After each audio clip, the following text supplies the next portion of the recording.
Welcome to the Deutsches Tank Museum in Münster for another in the series Inside the Tanks. Today we're going to take a closer look at this, the Panzer IV, the backbone of Germany's panzer forces throughout World War II.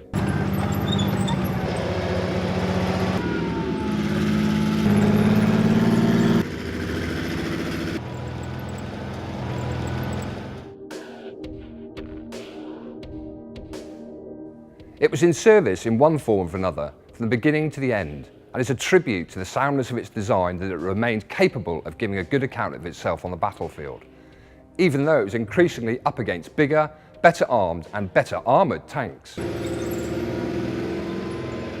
This example is a relatively late model, the Ausführung G or G version.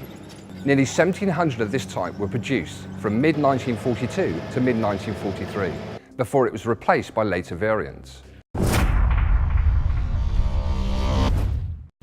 At the outbreak of war, Germany's panzer divisions were widely equipped with Panzer Is and IIs. But even then, these were only light vehicles better suited to training, and it had long been obvious that replacements were needed, and replacements had been planned from as early as 1935. The result was the Panzer III and the Panzer IV, the three manufactured by Daimler-Benz and the four by Krupp. At the start, different roles had been planned for both, with the IV designed as an infantry support tank and the lighter III designed to engage enemy armour. But that would soon change once Germany came up against much tougher tanks in Russia. Krupp's prototype for the IV was armed with a short 75mm gun and quite thin armour, and went to production in 1937. But real life on the battlefield soon highlighted the need for more protection. So, from then on, the Panzer IV's armour was constantly upgraded, either by simply bolting on extra plates or replacing them with thicker ones. The construction of the Panzer IV was typical for its day. It is basically flat plates welded together, with some attempt, like here on the turret, to angle plates so as to offer better protection. The tank is effectively three boxes: the engine compartment, the fighting compartment with the turret, and the front or driving compartment. By the time we get to this G variant, front hull armour had increased from an original 15mm to 50mm, and would later add another 30mm plate to bring it up to 80mm. The side armour and the turret armour were both increased from 20 to 30mm. Size-wise, the Panzer IV was similar to the Sherman, although slightly lower. It was taller than the T-34-76 and about the same length overall. It weighed 25 metric tons, a little less than the T-34-76. Thanks to its 12-cylinder V12 Maybach HL120 engine, which delivered around 300 horsepower. The whole thing had a useful maximum road speed of 42 km per hour and a cross-country speed of 16. The suspension remained constant throughout the production run, with leaf springs on 4 bogies on each side, each carrying 2 wheels, offering good weight distribution and simple maintenance. Just like its armour, the Panzer IV's gun was continually upgraded throughout its operational life. This vehicle here has the long 75mm KWK-40. Where tank guns are concerned, the longer the barrel, the greater the punch, and length was expressed as a multiple of the gun's calibre. This gun started out with a length of 43 calibres, and then quickly moved to 48 calibres. This could penetrate up to 97mm armour at 1,000 metres, which gave it more than a fair chance against just about all Allied tanks until very late in the war. Its main ammunition was the Panzergranate 39. Secondary armament consisted of 2 MG34s, one coaxial with the main gun and another in the front hull fired by the radio operator.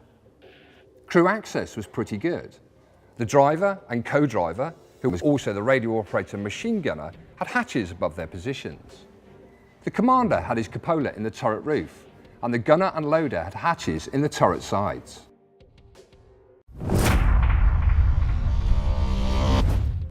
Inside, the layout is quite conventional. I'm sitting in the commander's seat, inside the turret. Above me is the commander's hatch, and you can see the vision slits in the cupola. It's pretty cramped in here, and you can see it being more cramped with all the ammunition storage.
By the end of the war, more than 8,000 Panzer IVs had been built, making it by far Germany's most important tank in terms of sheer numbers. The two final variants after this one, the H and J, saw further moves to strengthen the armour and simplify the construction. But it was clear that the IV was reaching the limit of its life. The most obvious extra armour were the side skirts of mild steel, designed to detonate hollow charged projectiles before they hit the hull. These weren't much liked by the crews as they were easily damaged in rough country and often had to be removed.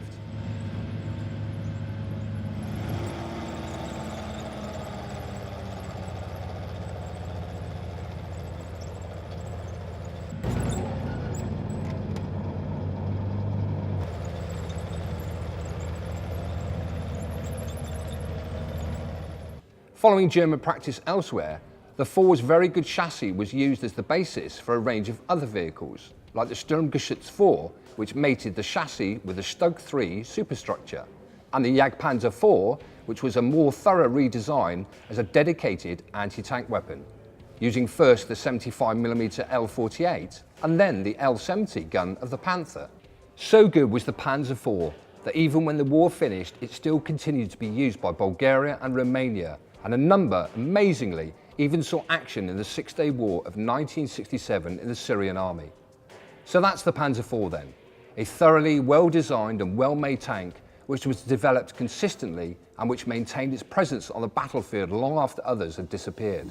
Arguably, it should have been replaced long before, but the pressures of war and the teething troubles which plagued later German tanks ensured that it hung on, and became the only tank of all the combatants which was in action on the first and last days of the war.